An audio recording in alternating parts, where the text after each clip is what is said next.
Když mi bylo 18, otevřeli u nás po letech staré letní kino. Bylo to ale zvláštní. Budova byla opuštěná skoro 20 let.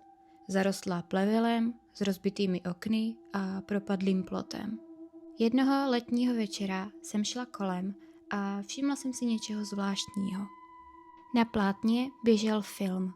Světla svítila a na parkovišti stálo několik aut. Řekla jsem si, že se půjdu na film podívat. Koupila jsem si lístek od starého muže na pokladně a šla jsem dovnitř. Bylo tam pár lidí. Seděli potichu a sledovali film. Po chvíli mi došlo, že film je opravdu divný. Ulice, náměstí, škola, místa, které jsem znala. Pak kamera projela kolem domu, kde jsem bydlela. A zastavila se na mém okně.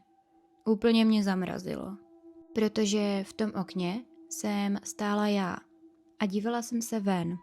Přesně v tom stejném oblečení, co mám právě teď na sobě. Rychle jsem vyskočila ze sedačky. Ostatní diváci se ani nepohnuli, jen se dál dívali na plátno. Na záběru jsem vyšla z domu. Šla jsem po ulici přes park a zamířila k letnímu kinu. Přesně tak, jak jsem to udělala před hodinou.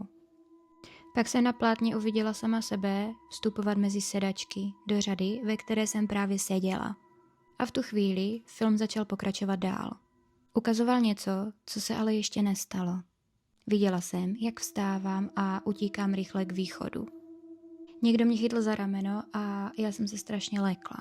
V tom kamera spadla na zem a obraz skončil. Druhý den jsem se ptala sousedů.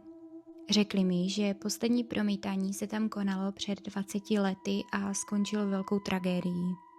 Od té doby je kino zavřené a určitě se znovu nikdy neotevře.